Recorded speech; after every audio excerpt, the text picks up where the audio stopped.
الحمد لله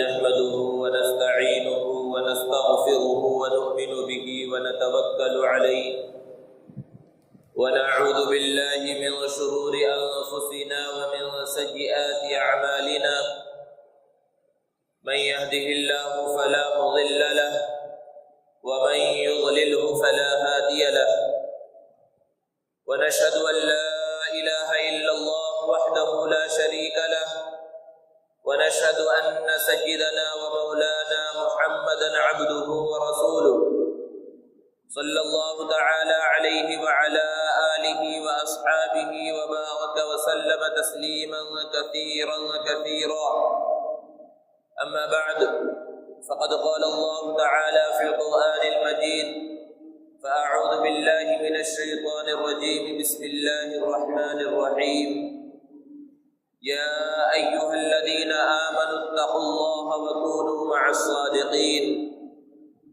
وقال الله تعالى والذين جاهدوا فينا لنهدينهم سبلنا وإن الله لمع المحسنين صدق الله مولانا العظيم.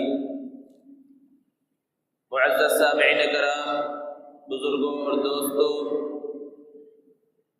رمضان کا مبارک مہینہ اپنی رحمتوں اور برکتوں کے ساتھ رخصت ہو چکا ہے۔ رمضان کا مہینہ ایک مہمان بن کر ہمارے پاس آیا تھا اور زبان حال سے وہ اعلان کر رہا تھا کہ میری رحمت اور مغفرت کے خزانوں کو لوٹ لو۔ لیکن کچھ لوگ ایسے تھے جن کے دلوں کے اوپر غفلت کا پردہ پڑ چکا تھا اور جن کے دل پتھر کی طرح سخت ہو چکے تھے اور ان کے دل بنجر زمین کی طرح تھے کہ جیسے بنجر زمین ہوتی ہے تو اس پر موسموں کا کوئی اثر نہیں ہوتا، چاہے موسم بہار ہو چاہے موسم خزاں ہو، گرمی کا موسم ہو کہ سردی کا موسم ہو یا بارش کا موسم ہو، وہ بنجر زمین بنجر ہی رہتی ہے، اس پر ہریالی نہیں اگتی۔ بالکل یہی حال ان لوگوں کا تھا جن کے دل پتھر کی طرح سخت ہو گئے، جن کے دلوں کے اندر نرمی نہیں رہی۔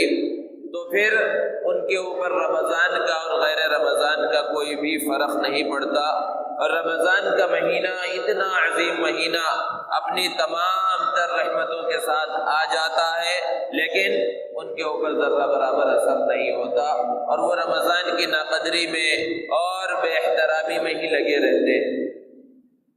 اور اللہ رب العزت معاف فرمائے، کیسی کیسی ناقدری ہم نے اس عظیم مہینے کی ہے کہ رمضان کا مہینہ چل رہا ہے، دن کے اوقات ہیں اور بہت سارے مسلمان ہیں، بارہا مشاہدہ آپ نے بھی کیا ہوگا کہ ہوٹلوں میں کھانے پینے میں، چائے پینے میں مشغول ہیں، بیڑی سگریٹ اور گٹکا کھانے کے اندر جو ہے مشغول نظر آ رہے ہیں، اور پھر شام میں بڑی بڑی افطار پارٹیوں میں بڑے روزے دار بن کر شریک بھی ہو رہے ہیں، دعوتیں بھی اڑا رہے ہیں، اور پھر اس کے بعد جب تراویح کا وقت ہوا اور جب مسجدیں پر رونق نظر آ رہی ہیں، حفاظ کرام کے اندر ایک جوش ہے کہ پورا دن انہوں نے قرآن مجید کی تلاوت کی، قرآن مجید کو یاد کیا، اور اب شام کے وقت مختلف مساجد کی طرف وہ رواں دواں نظر آ رہے ہیں، تو ایسے موقع پر بہت سے وہ مسلمان جو روزے سے تھے اور بہت سے وہ جو روزے سے نہیں تھے، ان کا تو پوچھنا ہی کیا،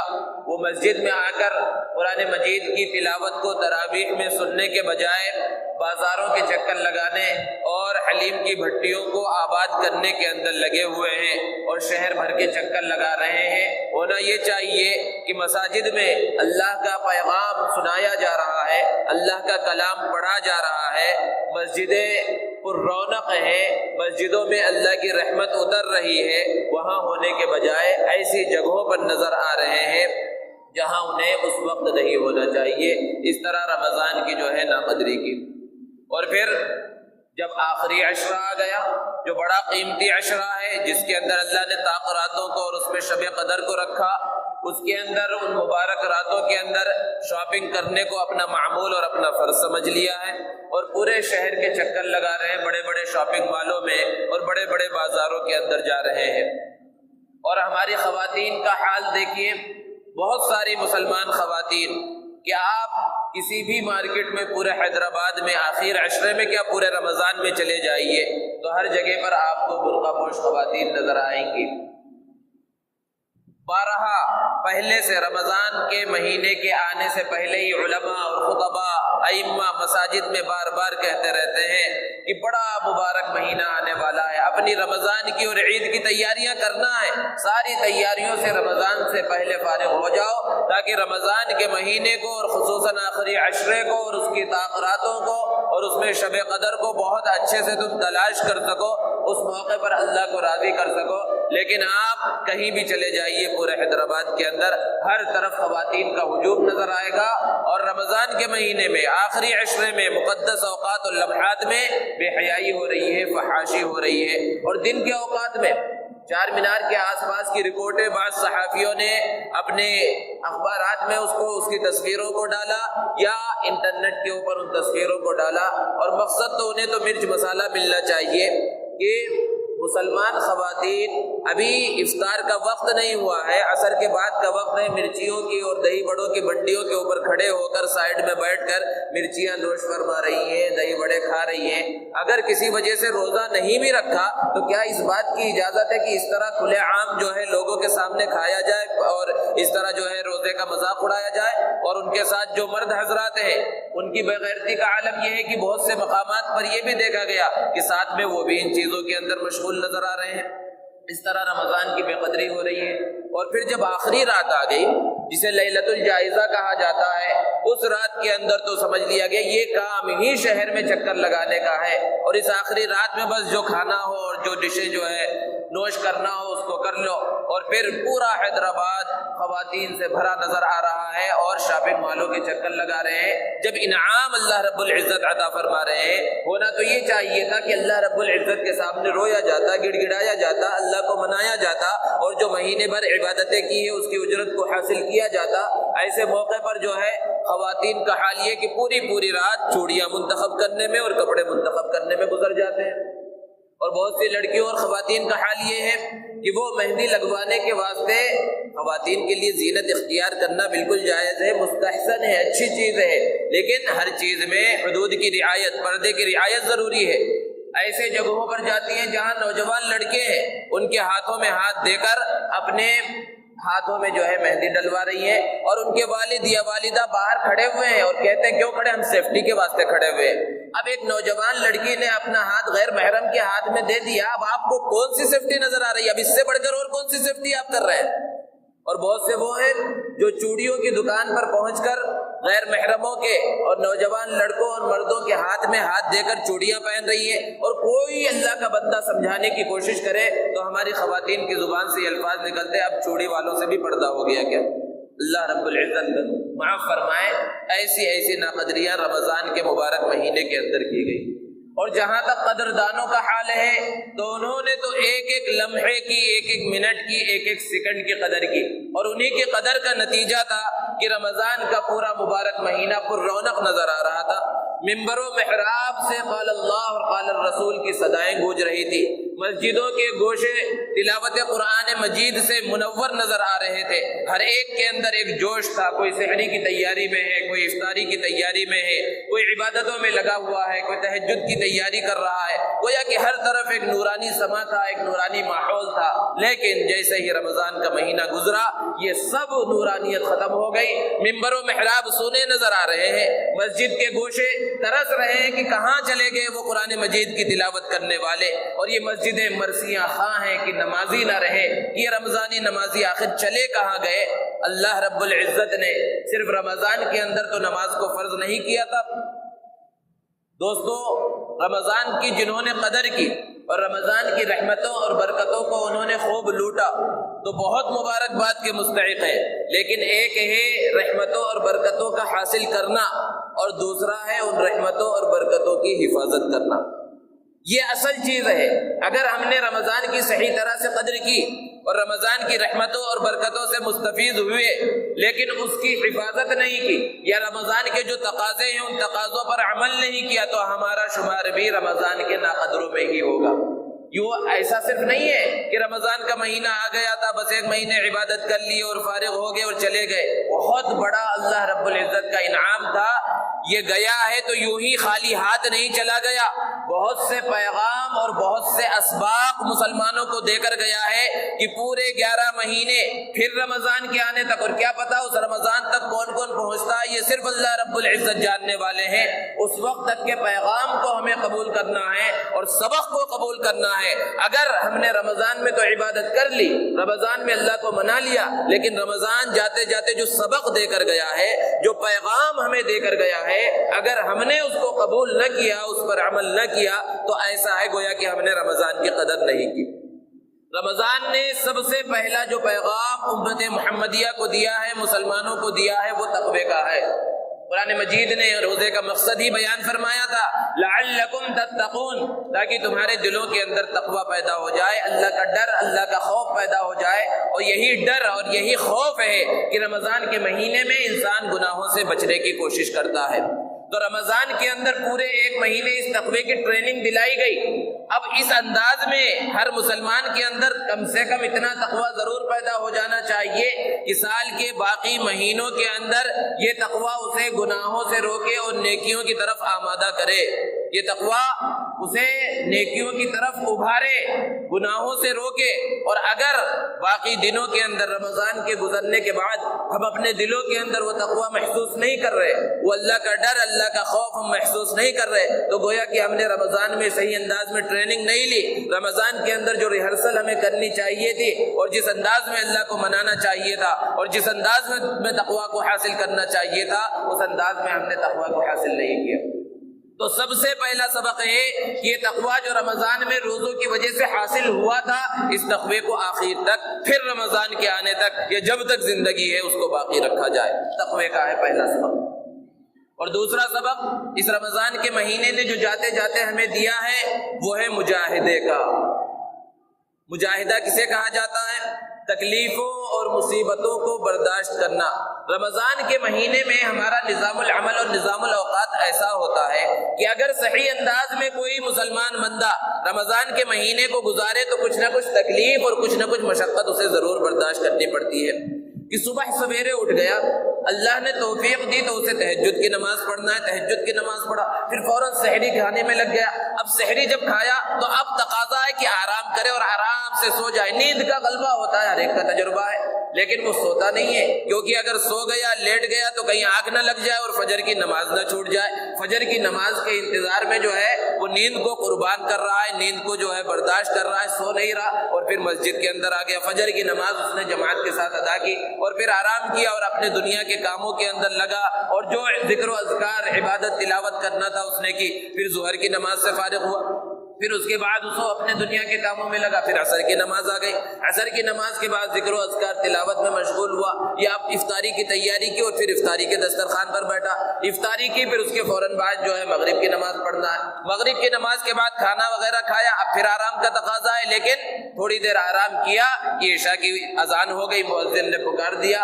اور اب مسجد میں صرف عشاء کی نماز ہی نہیں پڑھنا ہے, عشاء کی نماز کے بعد 20 رکعت تراویح پڑھنا ہے. اور تراویح کے اندر لمبی لمبی قرأتیں ہیں, قرآن مجید کو سننا ہے. اور یہ بندہ تکلیفوں کو, مشقتوں کو, نیند کا غلبہ ہے, تھکاوٹ محسوس ہو رہی ہے, پورے دن روزہ رکھا ہے, لیکن اللہ کو راضی کرنے کے واسطے وہ پیچھے جو ہے صف کے اندر کھڑا ہے, یا مصلی پر کھڑے ہو کر نماز پڑھا رہا ہے, قرآن سنا رہا ہے, یا قرآن سن رہا ہے, اور پورا قرآن مجید اس طرح مکمل کر رہا ہے. اور پھر تراویح بھی کی رات میں بہت کم وقت ملتا ہے, پھر آرام کیا کہ پھر صبح میں اٹھنا.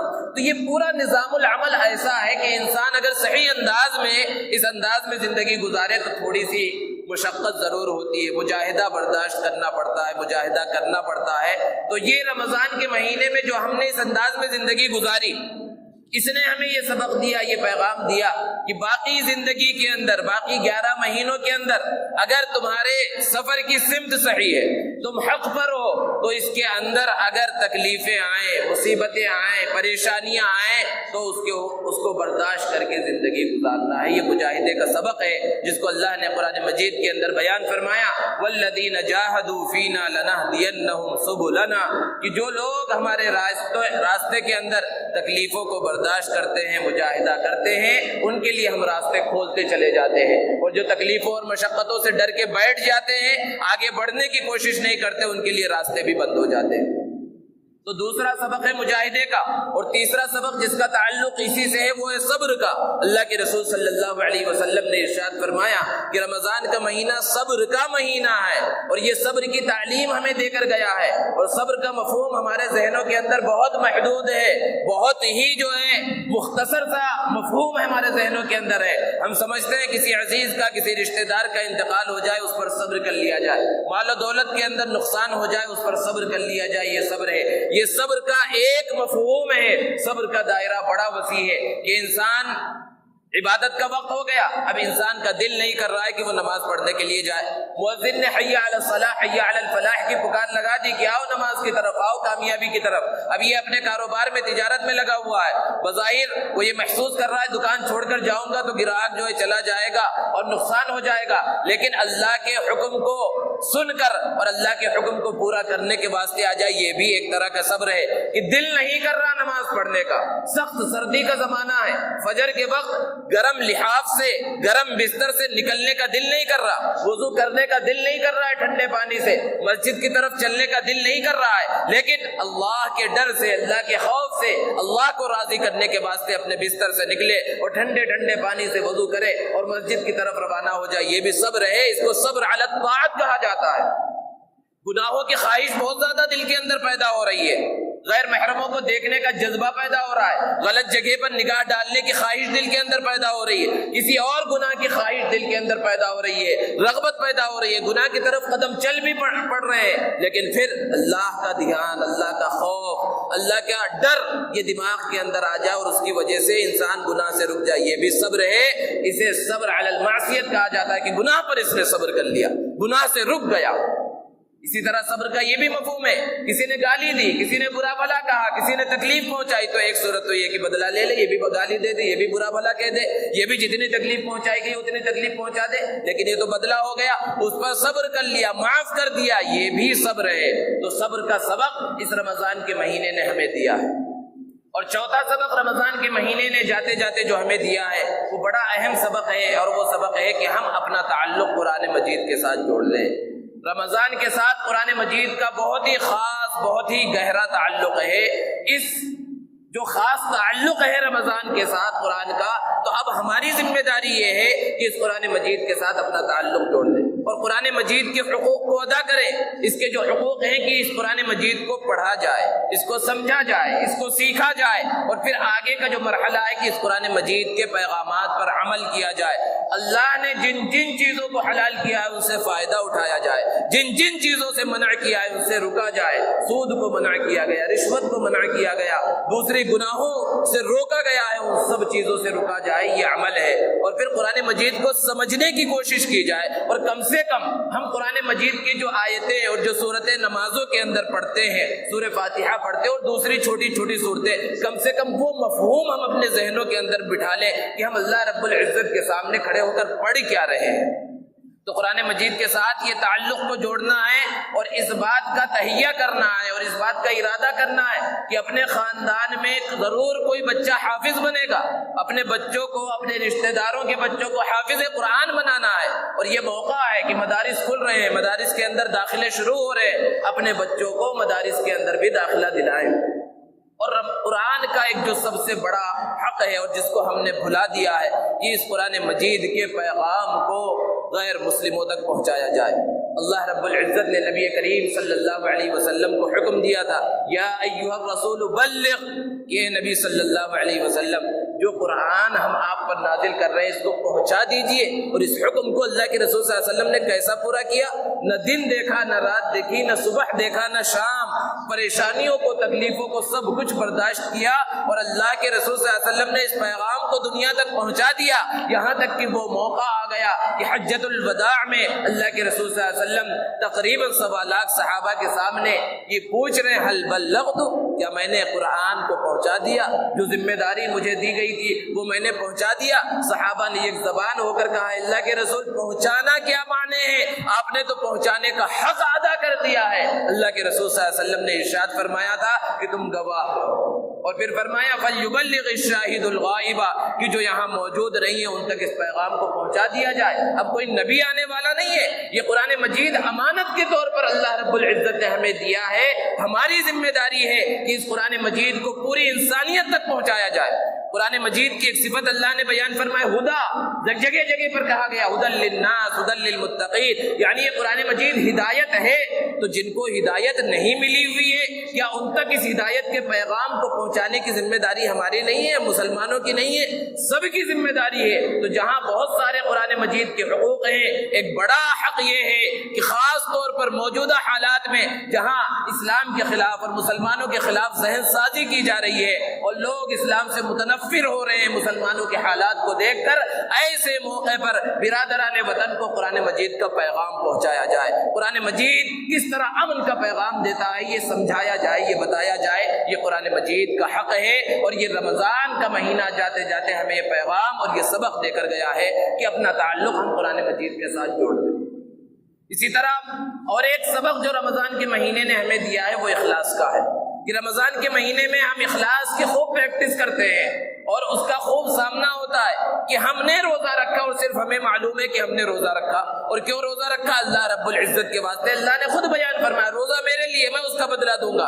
ہم کھا لے پی لے چھپ کر، کسی کو کانوں کان خبر نہیں ہو سکتی، لیکن نہیں کھاتے نہیں پیتے، روزہ رکھتے ہیں، بھوکے پیاسے رہتے، کیوں؟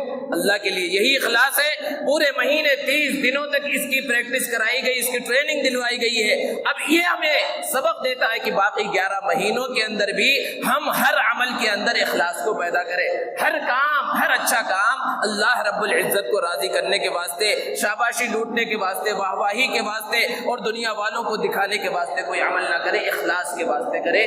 یہ ایک پیغام ہمیں رمضان کے مہینے نے دیا ہے۔ اور ایک پیغام جو اہم پیغام ہے، اللہ کے رسول صلی اللہ علیہ وسلم نے خود بیان فرمایا تھا رمضان کے مہینے کے شروع ہونے سے پہلے، یہ رمضان کا مہینہ ہمدردی کا مہینہ ہے، مواسات کا مہینہ ہے۔ رمضان کے مہینے میں جب ہم بھوکے رہتے ہیں، پیاسے رہتے ہیں، تو ہمیں محسوس ہوتا ہے کہ بھائی بھوک ہوتی کیا چیز ہے، پیاس ہوتی کیا چیز ہے۔ ہمارے اڑوس پڑوس میں، محلے میں، پورے علاقے کے اندر بے شمار ایسے لوگ ہو سکتے ہیں جنہیں کھانا پینا روزانہ میسر نہیں آتا، 2 وقت انہیں روٹی ملتی نہیں ہے، ان کے پاس کھانے پینے کا سامان نہیں ہے۔ اس رمضان کے مہینے نے ہمیں یہ سبق دیا ہے کہ ہم ایسے غریبوں کا، ایسے مفلوق الحال لوگوں کا اور ایسے فقر و فاقہ میں مبتلا لوگوں کا خیال رکھیں، ان کی ضروریات کو پورا کریں۔ اللہ کے رسول صلی اللہ علیہ وسلم رمضان کے مہینے میں روایتوں کے اندر بہت زیادہ سخی ہو جاتے تھے۔ یوں تو پوری زندگی اللہ کے رسول صلی اللہ علیہ وسلم کی سخاوت میں گزرتی تھی، لیکن رمضان کا مہینہ آتا تب آپ کی سخاوت بہت زیادہ بڑھ جاتی تھی۔ اور یہی سبق ملا ہے ہم کو رمضان سے کہ اگر ہمارے علاقے میں، ہمارے رشتہ داروں میں، اڑوس پڑوس میں ایسے لوگ ہو تو ہم ان کا خیال رکھیں اور اپنے مال کے اندر ایک مختصر سی جو ہے رقم ان کے لیے خاص کر دیں کہ ہر مہینہ ایسے غریبوں کے واسطے اور ایسے محتاجوں کے واسطے ہم اپنے مال میں سے نکال کر دیں گے۔ یہ ہماری ذمہ داری ہے۔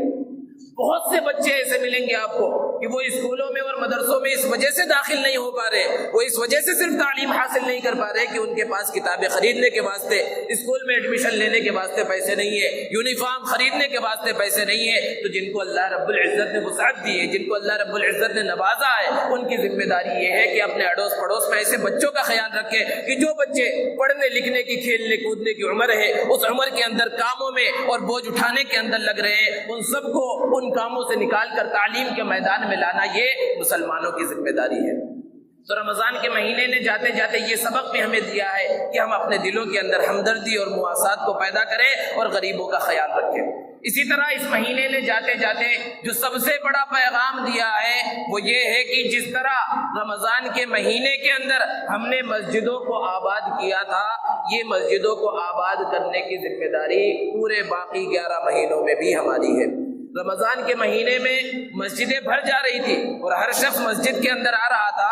اب وہ خود محاسبہ کرے کہ کیا وہ اس طرح نماز کے اندر آ رہا ہے, کیا اس طرح وہ مسجدوں کو آباد کر رہا ہے. اور ذرا تصور کرے, کیا رمضان کے اندر جب ہم جماعت کے ساتھ نماز پڑھنے کے واسطے مسجدوں میں پہنچ رہے تھے تو کیا مسجدوں میں پہنچنے کی وجہ سے ہمارے کاروبار میں نقصان ہو گیا تھا, ہمارے مال و دولت کے اندر کمی آ گئی تھی؟ یا جتنی دیر ہم دکان کو چھوڑ کر, کاروبار کو چھوڑ کر, تجارت کو چھوڑ کر مسجدوں میں 5 وقت پہنچ رہے تھے, کیا اس کے اندر گراہک بھاگ جا رہا تھا اور اب دوسرے مہینوں کے اندر گراہک رکا ہوا ہے؟ ان سب چیزوں کے اندر غور کرنے کی ضرورت ہے. اور یہ جو گمشدہ نمازی رمضان کے بعد جو ہے غائب ہو گئے ہیں اور مسجدیں اعلان کر رہی ہیں کہ کہاں گئے وہ نمازی, ان سب کو مسجدوں میں دوبارہ واپس آنے کی ضرورت ہے. اللہ رب العزت نے نماز کو جو فرض فرمایا صرف رمضان کے مہینے میں فرض نہیں فرمایا, پورے مہینے, سال کے 12 مہینے, ہر مہینے کے ہر دن اور رات میں نماز فرض ہے. اور نماز اتنی اہم عبادت ہے, ہر شخص پر فرض ہے, چاہے صحت مند ہو, بیمار ہو, کھڑے ہو کر نہیں پڑھ سکتا تو بیٹھ کر پڑھنے کا حکم ہے, بیٹھ کر نہیں پڑھ سکتا تو لیٹ کر پڑھے, رکوع سجدہ نہیں کر سکتا تو اشارے سے پڑھے, وضو نہیں کر سکتا تو تیمم کر کے پڑھ لے, نماز کسی بھی حال میں معاف نہیں ہے. لیکن ہم اپنا محاسبہ کریں کہ رمضان کے اندر تو ہم نمازوں کی پابندی کر رہے تھے, لیکن جیسے ہی رمضان کا مہینہ چلا گیا مسجدیں ویران نظر آ رہی ہیں. کیا یہ مسلمان کہا جا سکتا ہے؟ یہ رمضانی نمازی ہیں, ان کی کوئی حقیقت نہیں, کوئی اعتبار نہیں. اصل چیز تو یہ ہے کہ رمضان کا مہینہ آیا تھا ٹریننگ کے واسطے کہ ہم اتنی جو ہے ٹریننگ کر لیتے کہ پورے مہینوں کے اندر اور رمضان کے گزرنے کے بعد بھی اسی طرح نمازوں کی پابندی کرتے. قرآن مجید میں اللہ رب العزت نے سخت وعید بیان فرمائی, فویل للمصلین الذین هم عن صلاتهم ساہون, کہ ان نمازیوں کے واسطے تباہی اور بربادی ہے جو نماز سے غفلت برتتے ہیں, نماز نہیں پڑھتے, ان کا حال کیا ہوگا. جگہ جگہ پر اللہ رب العزت نے وعید کو بیان فرمایا. اسی لیے کسی نے کہا کہ نمازیوں کی 6 قسمیں ہیں, اصلی, نقلی, فصلی, 8 گھاٹ, 360. اگرچہ مزاحیہ ہے لیکن حقیقت یہی ہے, اور ہر انسان ان 6 قسموں میں سے اپنے آپ کو کسی ایک قسم میں ضرور فٹ کرے گا. اصلی کا مطلب یہ ہے کہ چاہے رمضان کا مہینہ ہو یا غیر رمضان کا مہینہ ہو, جمعے کی نماز ہو یا فجر کی نماز ہو, عام نماز ہو, ہر نماز کو وہ نماز سمجھتا ہے اور مسجد کے اندر پہنچتا ہے اللہ رب العزت کو راضی کرنے کے واسطے. یہ اصلی نمازی ہے اور اسی نمازی کا اعتبار ہے. اور ایسے ہی نمازیوں کی اللہ رب العزت نے قرآن مجید کے اندر تعریف فرمائی اور ان کے واسطے بیان فرمایا قد افلح المؤمنون, کہ ایسے مومنین کامیاب ہیں. اور پھر آگے نماز کی صفت بیان فرمائی ہے. تو ایسے اصلی نمازی, اور دوسرے نمازی ہیں نقلی, یعنی کسی دوست کے ساتھ, ایسا دوست جو نمازی تھا اس کے ساتھ گزر رہے تھے اور وہ مسجد کے پاس پہنچا, اس نے کہا بھائی نماز کا وقت ہو گیا ہے, چلو نماز پڑھنے. اب اس کا ارادہ نہیں تھا, نماز پڑھنے کا دل نہیں تھا, لیکن سوچا اب اس کی نقل کر لے, چلو. اگر انکار کیا تو یہ کیا سمجھے گا, دیکھا دیکھی نماز پڑھ رہے ہیں, اگرچہ اس کا بھی ثواب مل جائے گا, اللہ رب العزت عطا فرمانے والے ہیں, لیکن یہ نقلی نمازی. اور تیسری قسم ہے نمازیوں کی فصلی نمازی, موسمی نمازی. جیسے کہ موسمی میڈک ہوتے ہیں, بارش کے موسم میں نظر آتے ہیں میڈک, جیسے ہی تھوڑی بارش ہوگی آپ کو میڈکوں کی آواز جگہ جگہ پر نظر آئے گی. تو ایسے ہی کچھ نمازی ہوتے ہیں موسمی, یعنی رمضانی نمازی, کہ جیسے ہی رمضان کا چاند دکھتا ہے وہ مسجدوں کے اندر نظر آنا شروع ہوتے ہیں, اور عید کا چاند دکھا مسجدوں کو جو ہے وداع کہہ دیا اور مسجدوں کو چھوڑ دیا, گویا کہ مسجدوں سے ان کا کوئی تعلق ہی نہیں ہے. تو یہ کیا ہے, فصلی, موسمی نمازی. فصل کے معنی موسم میں ہے. ایسے نمازیوں کی بھی کوئی تعریف بیان نہیں کی گئی بلکہ ان کے واسطے وعید ہے. اور چوتھی قسم ہے 8, یعنی جمعہ 8 دن میں نماز پڑھنے کے لیے آتے ہیں, اور بہت بڑا مجمع جو ہے, پوری مسجد بھر جاتی ہے ماشاءاللہ, نیچے بھی فل اور اوپر بھی فل. تو یہ جو ہے 8 یعنی جمعہ والے نمازی ہیں. اور ہر انسان محاسبہ کرے, یہ کسی کے اوپر نقد نہیں ہے, جو حقیقت ہے اس کو بیان کیا جا رہا ہے کہ فجر کی نماز میں یہ نمازی کہاں چلے جاتے ہیں. کیا فجر کی نماز فرض نہیں ہے؟ اور دوسرے دنوں میں ظہر کی نماز اور عصر کی نماز اور مغرب اور عشاء کی نماز فرض نہیں ہے, صرف جمعہ کی نماز ہی فرض ہے. تو یہ 8 ہے, 8 دن میں نظر آنے والے, جمعہ نظر آنے والے جو ہے یہ نمازی ہے. کسی نے جو ہے اس کو مزاحیہ انداز میں بیان کیا, یعنی اپنی دلیل کے واسطے اور اپنی تعویل کے واسطے کہ بھئی تم فجر کی پڑھتے, پھر ظہر کی پڑھتے, پھر عصر کی پڑھتے, پھر مغرب, پھر عشاء. ہم تو جمعہ اتنی جلدی پڑھ رہے ہیں, اور تم فجر, ظہر, عصر, مغرب, عشاء. تو اس انداز میں جو ہے تعویل کرنے سے کچھ بھی چلنے والا نہیں ہے. اور ایک قسم جو 5ویں قسم ہے کھاٹ جو ہے ہندی کا لفظ ہے جس کے معنی چارپائی کے ہیں, یعنی وہ جنازے کی نماز پڑھتے ہیں. اپنے کسی عزیز کا، رشتہ دار کا انتقال ہو گیا، والد کا، والدہ کا انتقال ہو گیا، یا کسی دوست کا انتقال ہو گیا، تو صرف جنازے کی نماز پڑھنے کے واسطے پہنچتے ہیں۔ تو کچھ نمازیوں کی یہ بھی قسم ہے، اور ایک ہے 360، یعنی وہ صرف عید کے دن نظر آتے ہیں، اور ہے ایسے بھی کہ جو نہ روزانہ کی نماز پڑھتے، جمعے کی نماز بھی نہیں پڑھتے، کسی عزیز کا انتقال ہو گیا، جنازے کی نماز ہو رہی ہے تو بھی باہر کھڑے رہتے، کیونکہ نماز کا طریقہ ہی نہیں معلوم ہے، وہ غسل سے نہیں ہے، ہم پاک نہیں ہے بول دیتے ہیں صاحب، اور پھر وہ صرف عید کے دن عیدگاہوں کے اندر نظر آتے ہیں۔ تو نمازیوں کی ایک قسم یہ بھی ہے 360 دن کے بعد نظر آنے والے۔ تو اب ہمیں ضرورت اس بات کی ہے کہ ہم اپنا محاسبہ کریں، ہم نمازیوں کی کون سی قسم میں سے ہیں۔ تو سب سے بڑا سبق جو رمضان کے مہینے نے ہمیں دیا ہے وہ نمازوں کی پابندی کا ہے، کہ اگر ہم نماز کے ساتھ اپنا تعلق نہیں جوڑیں گے اور ان مسجدوں کو آباد نہیں کریں گے، تو ایک تو مسجدوں کو آباد کرنا مسلمانوں کی ذمہ داری ہے، انما یعمر مساجد اللہ من آمن باللہ، کہ جو اللہ پر ایمان رکھتے ہیں وہی مسجدوں کو آباد کرتے ہیں، اور مسجدوں کی اصل آبادی یہی ہے کہ نماز کے ساتھ آباد کیا جائے۔ عمارتیں بنوا دینا وہ بہت آسان ہے، اصل چیز ہے نمازوں کے ساتھ، نماز کے ساتھ مسجد کو آباد کرنا، اور یہ ہر مسلمان کی ذمہ داری ہے۔ اگر اس ذمہ داری کو ایک مسلمان ادا نہیں کر رہا ہے تو ایسا ہے گویا کہ اس نے رمضان کی نہ تو صحیح طرح سے قدر کی اور نہ رمضان کے پیغام کو قبول کیا۔ تو رمضان کے مہینے نے جو بڑا عظیم مہینہ تھا اور ایک مہمان بن کر ہمارے پاس آیا تھا، اس نے جاتے جاتے جو یہ سبق دیے ہیں، اگر ہم نے ان کو قبول کر لیا تو ہماری زندگی انشاءاللہ کامیاب ہو جائے گی، ہماری آخرت کامیاب ہو جائے گی، ہماری دنیا کامیاب ہو جائے گی۔ اللہ تبارک و تعالی ہمیں عمل کی توفیق عطا فرمائے۔ وآخر دعوانا